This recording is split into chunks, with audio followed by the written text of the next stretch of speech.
Good afternoon. This afternoon, we're going to spend some time talking about the Lincoln administration. President Lincoln was our 16th president. He was born in Kentucky. His family then moved, and he spent much of his life in Indiana and Illinois. Those states joined the Union and were filling up with people, having driven out all the local Indians. There is a rumor, of course, that Lincoln lived in a log cabin. He was born poor, and the house was made of wood, but the log cabin is about as original as Washington cutting down the cherry tree. But Lincoln is like all American presidents who became famous. They had museums or Greek temples, if you wish, built to their honor. So when the Republicans came to power in the 1920s, they decided to take this man who had been their first president and make of him a man of marble. So they built the Lincoln Memorial, which many people have seen in Washington, D.C. It's on the Mall. It's been used for many famous occasions. A great African-American singer who was not able to sing at the DAR Convention Center actually went then instead and sang at the Lincoln, as did later a very famous African-American give his wonderful speech there before he was assassinated. When the Democrats came in, they did the same thing. When they took over the White House in the 1930s, they then built the Jefferson Memorial, also on the Mall, but on the other side in another Greek temple.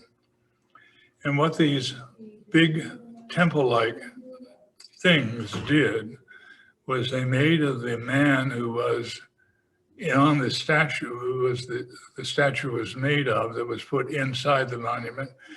We have a name for that in American history. It's called men of marble. It means they lose their human dimension and become semi-Greek or Roman gods.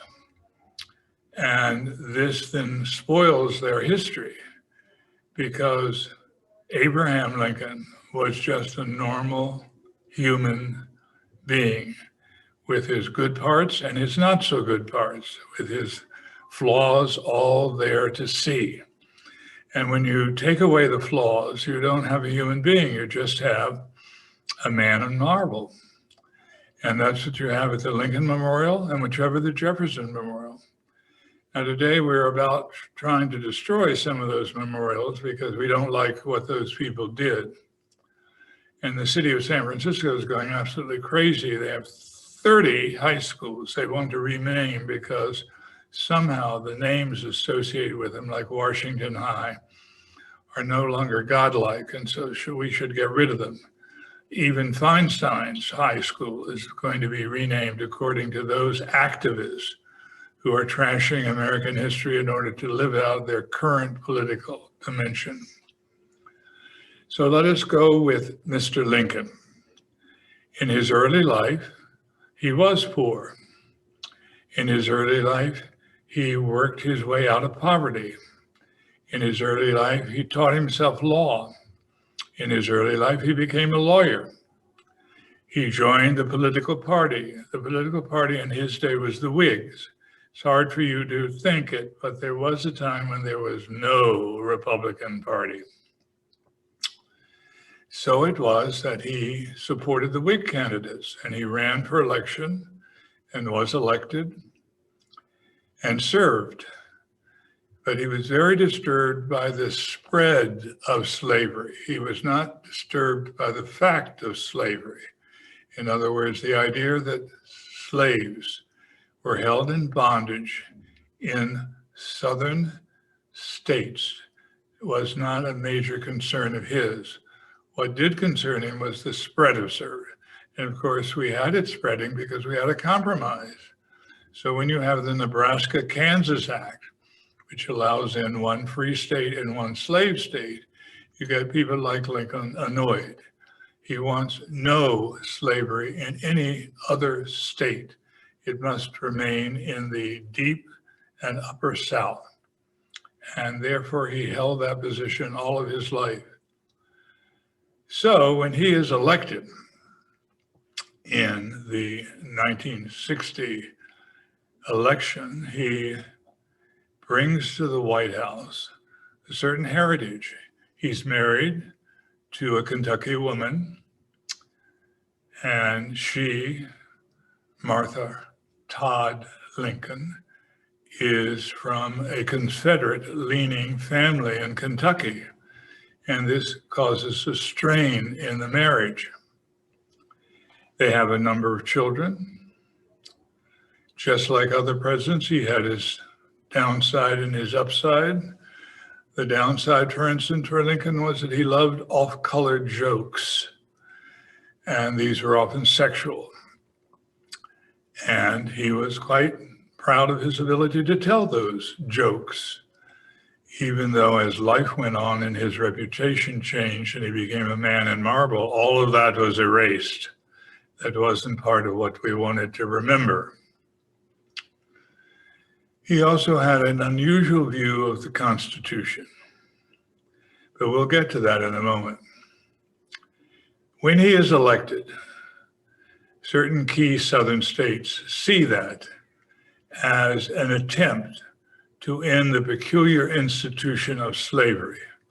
And so one state, with its what we call the Fire Eaters of South Carolina, passes a bill of secession, which is quickly picked up by other states, even Florida, which is basically inhabited by mainly alligators. And so you have the spread of secession. There is going to be a clash. The clash is going to come because there are military forts in the South that are under the control of the War Department. And they are, in fact, in the hands, therefore, of the Lincoln administration. One of the most famous is Fort Sumter. Fort Sumter is in Charleston Harbor. It's still there. You can visit it. It's a very interesting place. In 1860, it's in and under the command of the Major Anderson. The Fire Eaters in Charleston decide that they will take Fort Sumter by a bombardment, and they do. And finally, Anderson has no other choice but to surrender. This is not something Lincoln will tolerate. So Lincoln starts to send a military force from the north through Virginia and North Carolina to take the fort back. When this happens, when federal forces are used to come into the South, now called the Confederacy, the Upper South rejects that, and the state of Virginia passes a bill of secession. At the same time, since most people in the United States in those days were much more loyal to their local origins than to a federal system, Robert E. Lee, who was offered command of the Northern armies by Lincoln, rejects that and goes home to his state, which is Virginia. And Virginia agrees to secede and to make sure it is safe and secure within the Confederacy. The other Confederate states agree that Richmond, Virginia will be the capital of the new Confederacy. And Robert E. Lee will be the commanding general of the Army of Northern Virginia. And so it was that war begins. In the North, Lincoln has a constant struggle to find a general who will fight. Nevertheless, the first battle starts. The Army of the Potomac, as it's called, which is the Union Army, comes into the now the Confederate state of Virginia, for a battle, the first battle of Bull Run. Bull Run is a creek. Run is an old English term for a creek. So they meet there in a clash of arms, and a very famous name then comes into American history, because there is a man there who comes from the Valley of Virginia, who was a Presbyterian and a minister. He has now become a general, and his men see him standing, taking the assault of the Union force and then leading a counterfall. And he's standing like a stone wall. So the name sticks, and now you have General Stonewall Jackson. Lee has two famous generals working with him in this first period of the Civil War. And Stonewall Jackson is the most famous of the two. Unfortunately, 2 years into the war, Jackson is to be a casualty of the war and no more a help to Lee. When this battle goes against the Union Army, the Army of the Potomac, and that army withdraws actually in a rout and races back to the Potomac River and crosses the Potomac and enters first the area of Washington known as Georgetown. The people of Georgetown are basically Southerners who have settled there and have their slaves there, their house slaves, which today, by the way, the slave cabins in Georgetown are considered very elegant places to rent by young and upwardly mobile yuppies, guppies, and others. But in its day, Georgetown seethed with hatred of what had happened, and they yelled and screamed and threw things at the retreating Union force. So you have a feeling that you are not even respected or even liked in the capital of the Union. And there's to be a second battle of Bull Run. And that second battle also goes badly for the Union. And the reason for that is fairly simple. General Lee is the best general in the American Civil War. Unfortunately, he's fighting for the side that will lose. And he was, in fact, offered the Army of the Potomac as a command if he had fought for the War Department and President Lincoln. But with his regional love stronger, he had gone back to Virginia and taken over the command of the Army of Northern Virginia. And it was there in Virginia that the major battles, other than two, are going to be fought. Initially, there is a Southern Confederate president, Jefferson Davis, who takes up residency in Richmond, which is the capital. Both Jefferson Davis and Robert E. Lee consulted. Lee felt the best project, he's wrong in this, by the way, but he thought the best project would be to take the war to the north, to invade the north, and in so doing, cross the Potomac above Washington, circle around it, and capture the capital of the Union, Washington, D.C. So in his first expansive move, Lee takes the Army of Northern Virginia into Maryland in this attempt to turn and encircle the capital of the Union. It leads to the Battle of Antietam, the first of the two invasions of the North. It doesn't go well for Lee, but he's able to retire across the Potomac with his army intact And that is because the Union is not led by an assertive, aggressive force, a leader who would follow and destroy Lee's army. So Lee is back in Northern Virginia and in command of the Army of Northern Virginia, and across the Potomac is, in fact, the Army of the Potomac, in control of a number of generals, because there is a wonderful book about this. It's called Lee Finds a General. It's by a professor at Louisiana State University. His name is T. Harry Williams. And in fact, it's not until the discovery is made that there's a heavy drinking man in the Union forces who is a forceful man who would lead the Union to victory. His name is Ulysses S. Grant. Now, both Grant and Lee had gone to West Point. Both of them had served as junior officers in the war with Mexico. And in fact, both had then gone on to successful military careers. But it was true that Grant had a tendency all of his life to drink, and he wasn't even Irish.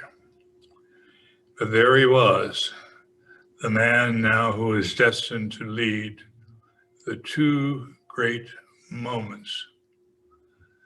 One in particular, the Battle at Vicksburg. Why is Vicksburg important? It's because it is on the heights overlooking the Mississippi River. And anyone who controls Vicksburg controls the Mississippi River.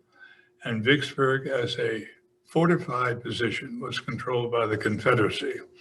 And it needed to be taken by the Union in order to open up the Mississippi for movement of both troops and equipment up and down that great drainage ditch of the central part of the United States of America. And that will be done. The other great adventure, of course, is not led by Grant, and that is the tragic battle at Gettysburg, in which the Confederacy is again invading the North in an attempt to sweep around Washington to take the federal capital, but is stopped at Gettysburg, and a great battle rages there. And later the president comes, President Lincoln, to that battlefield and gives one of his most famous speeches, the Gettysburg Address. In the meantime, there is a naval strategy for the war. The naval strategy is to take the Union fleet, and its strategy is called the Anaconda Plan, and it is to blockade all the great port cities of the Confederacy. That's Norfolk, Virginia, Charleston, South Carolina, Savannah, Georgia, then around Florida, then Mobile, and then New Orleans, and then Galveston, so that no one can come in or go out. What would be going out? Cotton would be going out, still in demand in England and in France. And someone can make a fortune if they will run the blockade. And that, if you don't know it, is what Clark Gable is doing in Gone with the Wind. He's a blockade runner.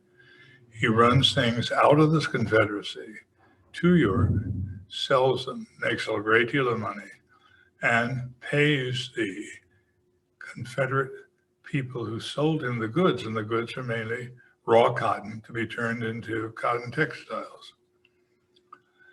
So it is. The South is being strangled from the sea and is being struck from the land.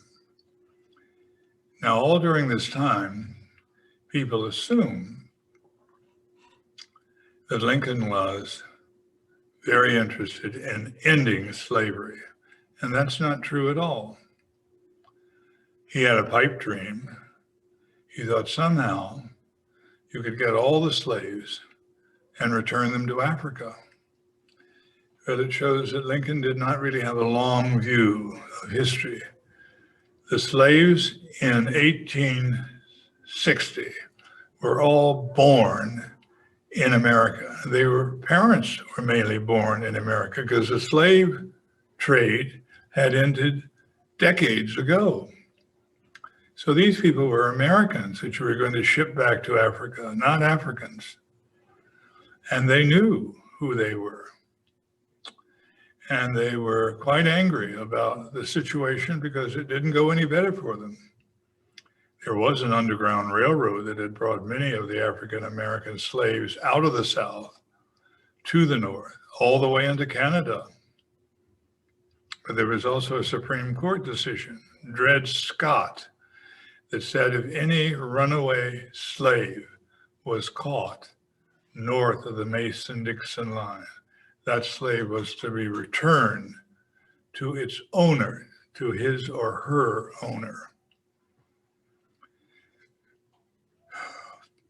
So what to do? Well, later, Lincoln thought, well, we can't return them, we can send them to Brazil.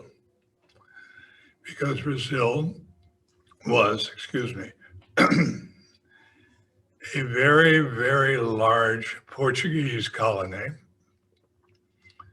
that had been settled by white Portuguese, but mainly males. And say they had intermarried with the African slaves they brought and the local Indians.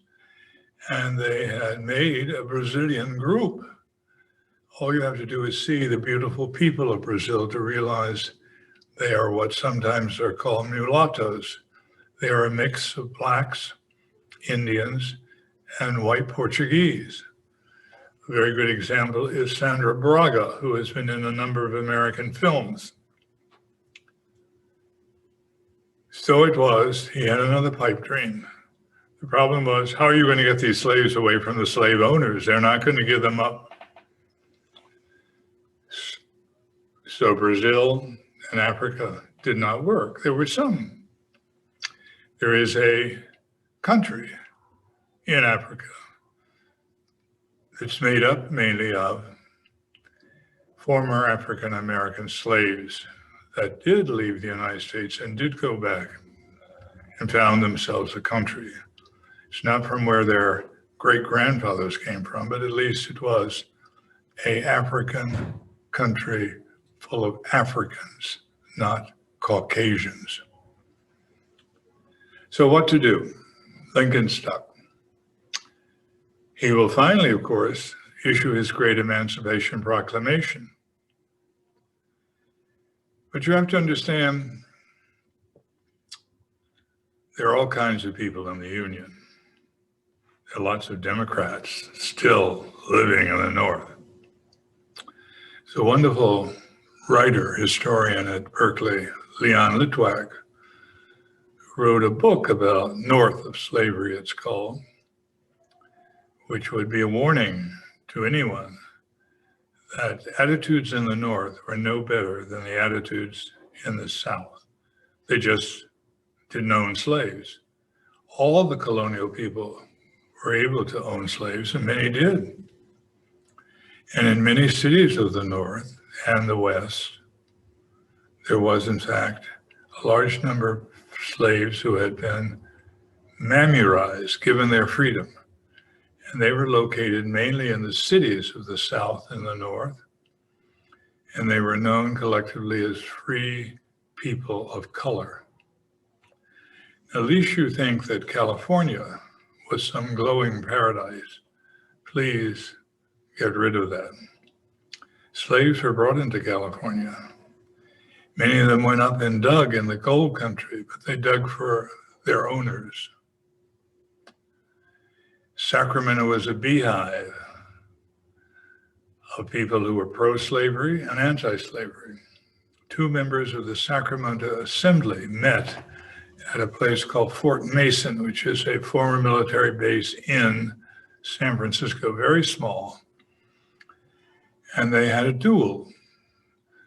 And if you can picture it today, one member of the assembly killed the other member in the famous duel.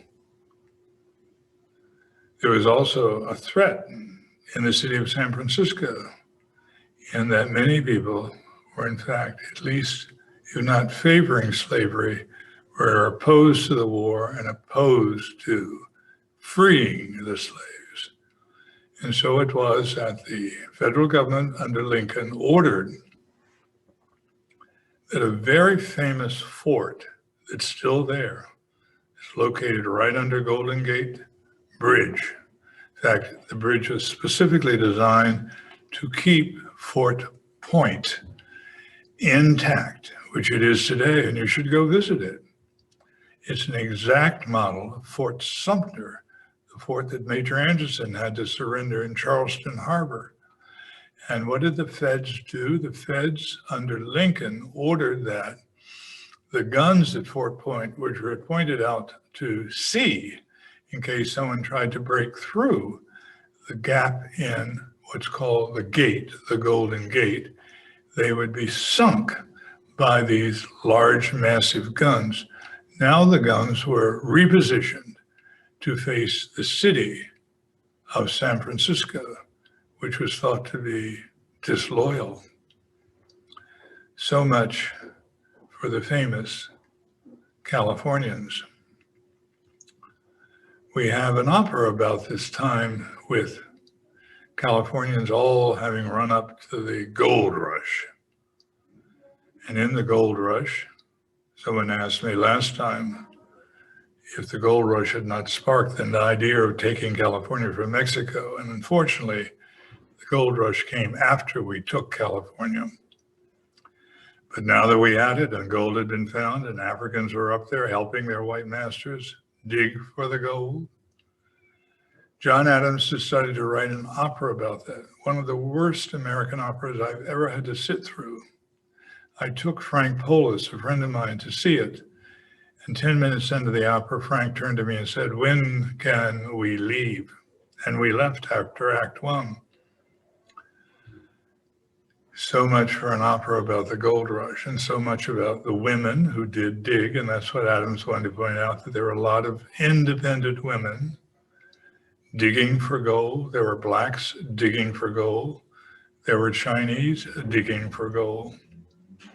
But all you ever hear about is the gold rush and the men who went up to dig and find their fortunes.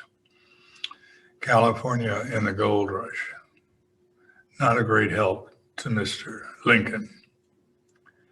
So what could Lincoln do? Well, he did a lot of illegal things.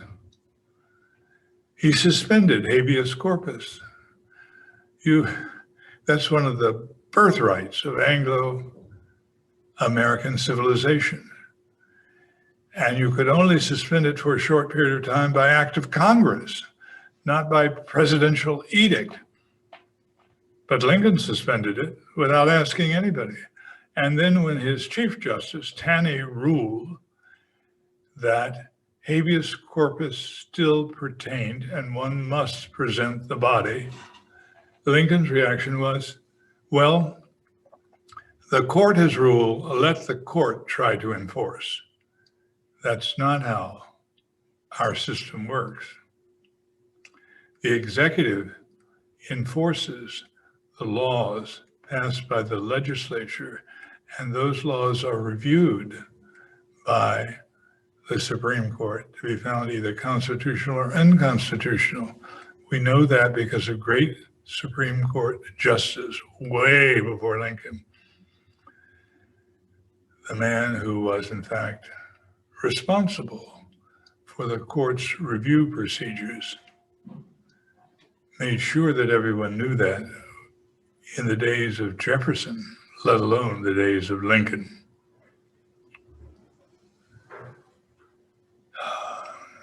Supreme Court Justice Marshall. So what to do? He also spent money that had not been authorized by the Congress. The House of Representatives is a body that must present all money measures and pass it before anyone spends it. Lincoln felt he had a war to fight, and he did. And he was not winning, and he wasn't. And he had copperheads. That's the name of a snake, poisonous. And these copperheads were politicians who lived in the North, but did not support Lincoln or his war. They were war Democrats. It was a very difficult time, very difficult political situation. And Lincoln was losing, and an election was coming up, and he was taking immense casualties. Now, Lincoln had early on had to start a draft. Drafts are always unpopular. And this was the most unfair draft that you can imagine. If your draft number came up and you're called to serve, you could send a substitute. You'd pay for someone else to go. And the someone else was usually an 18 or 19-year-old Irish immigrant. For the Irish are coming by the thousands now into this new country. And they needed the money, so they took the money and they took their chances. But what kind of system is a draft where you can buy your way out? So those who were going to fight the war, basically, were going to be the poor, and the rich would escape. Even the middle class would escape. Now, several filmmakers in Hollywood have tried to capture all of this, and they've done a very poor job. The poorest job is done by Spielberg in his very famous film Lincoln, where an Anglo-Irish actor gets to play Lincoln. He does so brilliantly, except it's the wrong Lincoln. If you want to see a film that involves Lincoln, you should see Henry Fonda in a film called The Early Lincoln. This is the Lincoln who isn't in the White House. This is the Lincoln who's young. This is the Lincoln who will woo and then marry Todd. This is not The Man of Marble. It's a much better film. Actually, there are very many films that involve this period of American history because there are many, many books. The only one is not Gone with the Wind. Margaret Mitchell's pot-boiling novel made into a huge successful movie by David Selznick, starring no less than Clark Gable, Vivian Leigh, and a huge cast, Leslie Howard, is a romantic view of the lost cause. This was a view that dominated American history after the war was over, that something fine and genteel and lovely had been destroyed in the Old South. Now, something had been destroyed, but whether it was fine and lovely is very debatable. Others continue to write about the South. The famous Southern playwright, Tennessee Williams, in his greatest play, where he creates a woman, Blanche Dubois, who takes a streetcar named Desire in New Orleans. It's a brilliant piece of theater. Jessica Tandy created it on the Broadway stage and Vivian Leigh on the screen. That is the female lead. There is a historian born in the South who went to Yale and was so good Yale hired him, which is unusual. And he wrote a book called The New South. And his thesis is that it took the South 100 years to recover. So the recovery date is 1960. And in the end time, between the end of the war and its recovery, the South went through a terrible time of reconstruction, radical reconstruction. That is, Southerners had caused a rebellion, and as seen by radical reconstructionists who were not Lincoln supporters, and Lincoln did not support their agenda, that these people should be in bondage after the war. That just like when we beat, they didn't know it at the time, but when we beat Japan in World War II and we beat Germany in World War II, we occupied them for a considerable number of years. In the case of Japan, we sent our own Caesar, General of the Armies Douglas MacArthur. In the case of Germany, we divided war-torn Germany, a Soviet sector, a French sector, an American sector, a British sector.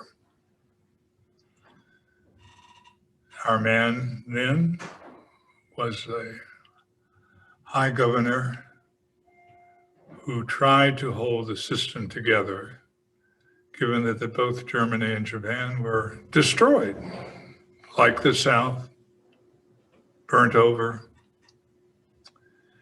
So what to do? We had plans. One of the great tragedies of the war in Europe in World War II was the Holocaust. And so there was a famous member of FDR's administration who was Jewish, who proposed to Roosevelt a drastic plan. Germany was to be leveled, which was no problem. We've already leveled it by our bombing campaign, but was to stay that way, was to be nothing but a huge farmed over area. The Germans allowed to farm the land. Germany, an industrial power, was now being turned into a bunch of small farm holders. Well, it was understandable that Morgenthau felt strongly about this, but it did not become American policy. Now, would we have the same kind of policy for the American South after Lee surrenders finally at Appomattox, a small town in southern Virginia? Grant was very generous in the terms. Each soldier was able to take his one gun, his rifle, and his horse back so that he could in fact farm. Nothing was done actually for the freed slaves in the sense of making their lives possible in some new way. Radical Reconstructionists wanted to have a type of trial like the one we had many decades later at Nuremberg, where many of the leaders of the Confederacy would be found guilty and executed. We only executed one person. There was a POW camp in Georgia called Andersonville. When it was taken by the Union, the prisoners looked like the Jews who came out of the death camps in World War II, emaciated, many of them dead, many of them very sick. And a man who ran Andersonville as a POW camp was in fact executed, but no one else. Lincoln would not have it, and his vice president, who of course is going to follow him into office, because of a great tragedy that is going to occur. Lincoln has run for a second term. He had won. He had picked Andrew Johnson as his running mate. And he and Mary Todd had decided for one evening to get out, away from all the sadness associated with the war and the White House. They'd lost a son, not from the war, he was just a kid. But he had died in the White House. So they decided to go to an evening of theater. Ford's Theater is still extant. You can go there, you can see plays. And the Lincolns went. And it offered an opportunity to an assassin, John Wilkes Booth, to murder the President of the United States. And he did. He jumped out on the stage. He was an actor himself. He knew Ford's Theater. And he fired. And the pistol went off, and the bullet hit Lincoln in the head. He did not die immediately. They took Lincoln across the street, the second floor where there was a bed and a bedroom, and that is the room in where he died.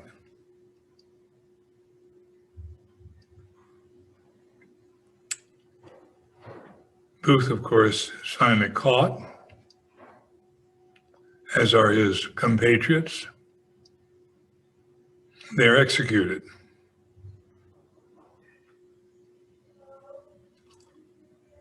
Johnson is now president,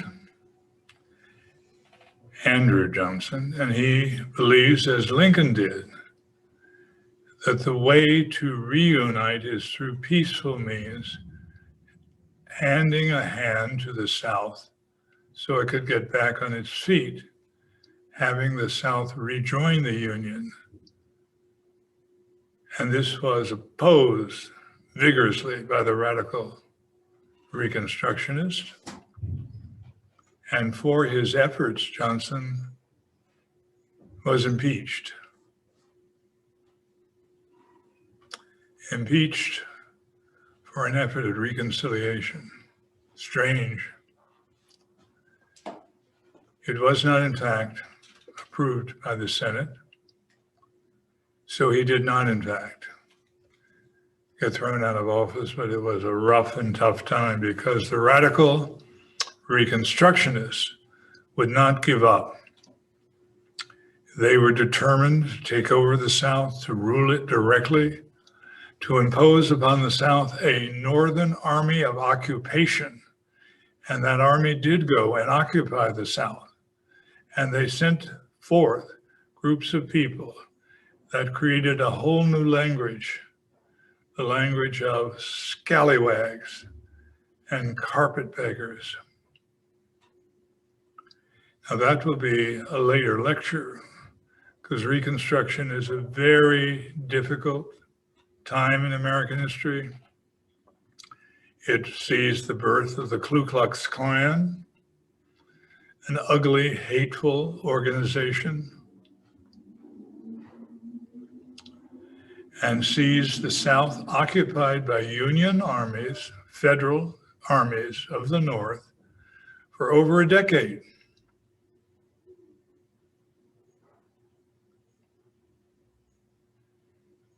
This is also a chapter in Gone with the Wind. I hate to keep referring you to that book, but it was a very popular book, novel, and a very successful film. But its theme is the theme of nostalgia for a lost world, without taking into any consideration the cost of that world that is in fact destroyed and takes 100 years to recover. the New South that C. Vann Woodward describes in his famous book is today full of Yankees. It's the famous Sun Belt, where the Rust Belt gave up many of its people to move south. I have a very good African-American married couple. And when he retired as a full colonel from the Army in the 1970s, he wrote me and said he was moving south. And he was going to move into a new town that had been built in Georgia. The town was called King Cotton, Georgia. And I wrote back right away and I said, "Are you out of your mind? Don't you have any sense of the historical meaning of cotton to Black people?" And he wrote back a very telling letter and said, "You know, we know Southerners, and we know when they don't like us. What we don't know and what we don't like are Northerners who pretend to like us."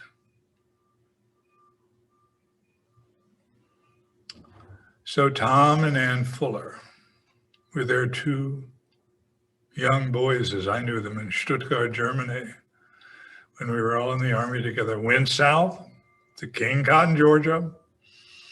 I think the two boys went off to military academies. Strange, this world that we've inherited. And the rest of the South, well, Southern governors caught on quickly. Today, the largest Toyota manufacturing plant in the United States is located in Tennessee. The largest BMW automobile manufacturing place in the United States is located in Spartanburg, South Carolina. And the largest Mercedes plant in the United States is located in Alabama. Things have changed. It's now another century. But the scars of the war have lived on for a long time. And unfortunately, Mr. Lincoln has not been able to escape his marble encasement. He'll always be seen as living as a young poor man in a log cabin, working his way out of poverty. Married to a woman from the South, from Kentucky, where he himself was born. An early Whig. There was no Republicans to be a part of when Lincoln was young. The Republican Party is born with Lincoln. That's why they made him, at least until today, the symbol of everything good. Emancipation, the great emancipator, the great speechifier. There is hardly any greater speech by an American president than the Gettysburg Address. And even though you try and chisel away to see the real man underneath, he is now in the Lincoln Memorial, encased. It's a wonderful memorial, very beautiful. Lots of presidents like to go there. Even Nixon, at the end of his torturous time facing Watergate, went one midnight to the Lincoln Memorial to think out loud and then to resign the presidency of the United States.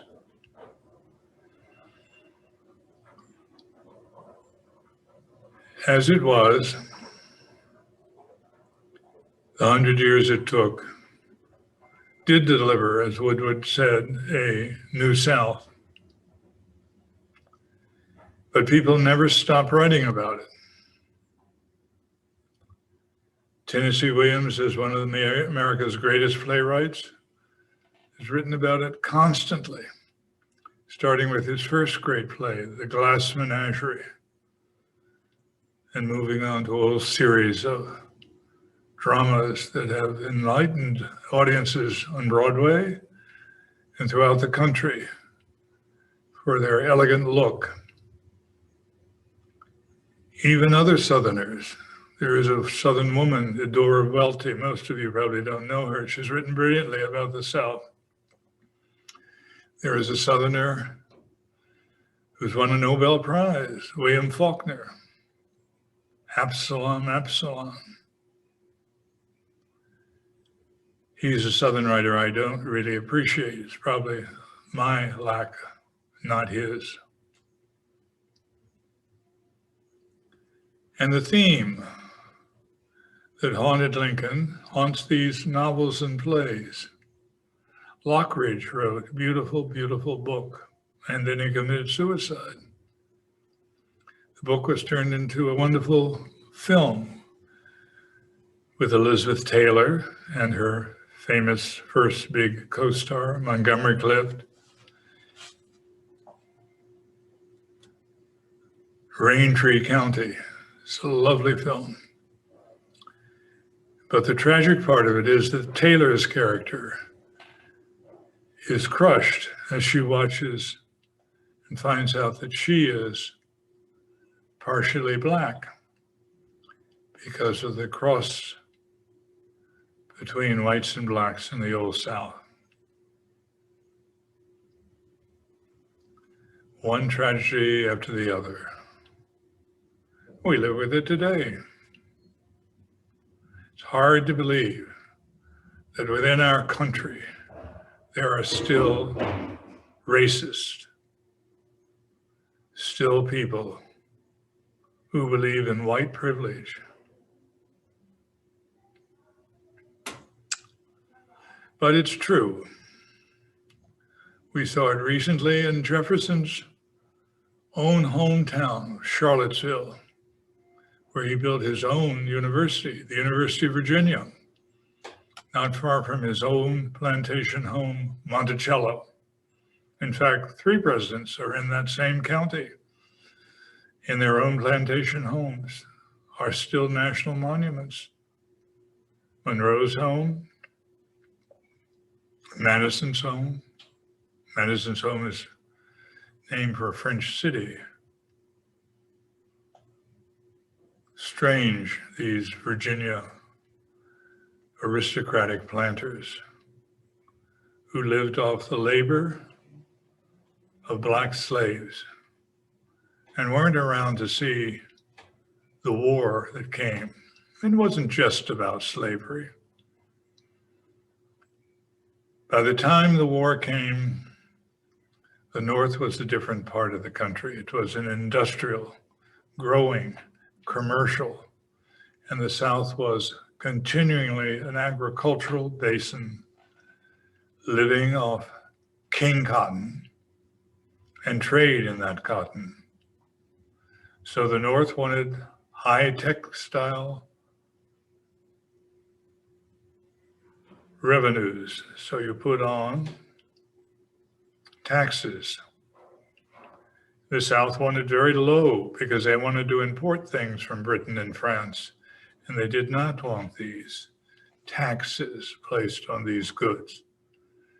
So different views about different people, different times, different places. Less and less the contacts between North and South. And then more and more comes Reconstruction, but a very ugly contact. A contact between those who ruled over and those who were ruled. And the saddest thing at all was not a damn thing helped the African American. Sherman himself couldn't stand African Americans when he went on his bloody, bloody march through Georgia, from Atlanta to the sea, burning everything in all directions, all the plantation houses, all the plantation crops, everything within sight. He would come to a river and he'd get his troops and artillery on one side, and then he'd burn the bridge. So the huge number of African American slaves who had been released and were following Sherman, they thought, into freedom, were left stranded on the other side of the river. Left to do what? To become wage slaves. They fell into the trap set for them because the South was still there. Someone still had to plant something. So they became sharecroppers. The old plantation South, its Bourbon aristocracy destroyed by the war, saw a bunch of people that African Americans recognized as white trash, and they were trash. Take over the southern cities, and then put them into economic bondage by running a sharecropping, giving you the seeds to plant, the equipment, and then charging you for it at such high rates that you never got out of bondage. You were bonded back to the soil. Nowhere is that better told than a novel by Berkeley graduates. It's funny that Berkeley people actually can write. And that novel is called All the King's Men. It's written by Robert Penn Warren. It's about a city that is a home of a very good friend of mine. The friend is Louis Weil. It's New Orleans. And here you have this awful man, this kingfish, setting up his own dynasty, putting his own brother in the Senate of the United States, the Long dynasty. He was such a wonderful character. He was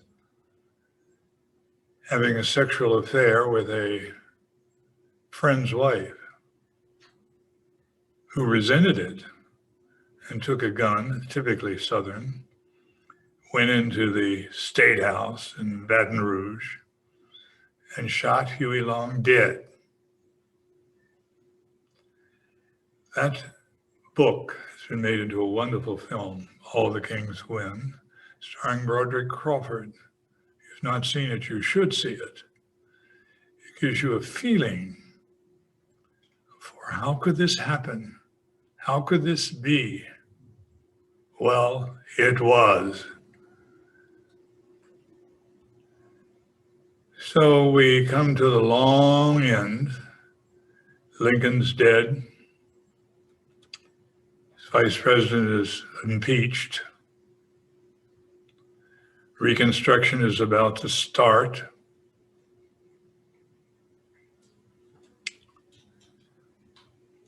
When we meet the next time, by the way, we were supposed to meet this time and talk about my very famous safari in Africa. But having looked at the film that I have, I didn't like it that much, so I want to work on it again. So if you want to someday come, someday when this damnable pandemic is over, we can do Africa on safari. Also, I wanted to tell you something that I do get phone calls after these lectures. And Alan Rubin is one of the ones who calls. Last time he called, and he couldn't understand the Gladstone Purchase. What was it? Well, it was the Americans paying $10 million to the Mexican government of Santa Anna. This is after we've already ripped Mexico off for all we've taken. Now we want to buy some more. Santa Anna figures, well, 10 million is worth 10 million, and if we don't sell it, they'll take it anyway. So he takes it. President at the time is President Pierce, completely unknown president of the United States. And why did we want that? Well, it was the southern part of Nevada. It was some 30,000 square miles of land in which the Southern railroads, or not Southern Confederate Southern, but Southern California railroads want to build, and they do build. Somebody has to get to San Diego and to Los Angeles by rail. You just can't go to San Francisco on the Union Pacific, which is built after the Civil War, so that we can continue our manifest destiny, that lousy excuse for colonial settlements of lands already owned by the Indians. We have a better historical example of what manifest destiny is. It's a theory by a famous historian, Turner, Jackson Turner. The Turner theory is that there was a frontier, and his is the frontier thesis, and that was that this frontier allowed for the explosive nature of American society to go away. You could have a farm in New York, and then if you didn't like it, you could sell it and move to Indiana and keep moving to North Dakota. The frontier was always there, a frontier thesis. It was very important in American history. And it was, in fact, an explanation of how a group of people who had a religion that no one approved of could get up and make a long trek to what looked like a worthless territory located around a lake that was salty. The lake, of course, is Salt Lake. There's a city there today, Salt Lake City. And the group that used this frontier for their escape were the American Mormons.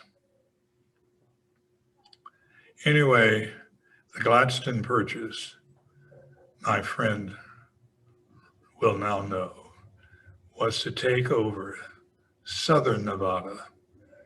There's some towns there, Tucson's one of them, so that an American railroad could make it to California. But that's all before Lincoln's time. There's talk of railroads all during Lincoln's time, for there already had been railroads. The Baltimore and Ohio was working. It brought some Ohio troops to Baltimore where they could be yelled at and things thrown at them, because Baltimore was a city with Southern sympathies, no sympathy at all for Lincoln and his mob as they saw it. Strange, this American war. More people, I want you to remember this if you remember nothing else, more people died in the American Civil War than died in all the other wars we fought. More than died in the Revolution, in the Mexican War, the War of 1812, the war with Spain, World War I, World War II, Korea, Vietnam. Many died, but not as many as died in the American Civil War. It was a bloody, bloody war. It was the rehearsal war for World War I. At the end, when Grant was coming up to trap Lee at Appomattox, he had to fight the battle at Petersburg. And that city was surrounded by trenches. And they had huge pieces of artillery. And they had a Gatling gun that was like a machine gun. All the instruments of death. And many, many did die. And they were all young people. Funny thing about war, generals don't die. 18-year-old, 19-year-olds, they do the dying. How sad it is, how sad it was.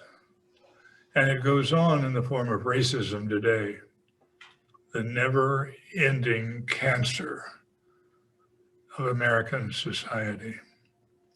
Thank you for listening today, and I'll see you next week when we'll go on with another look, this time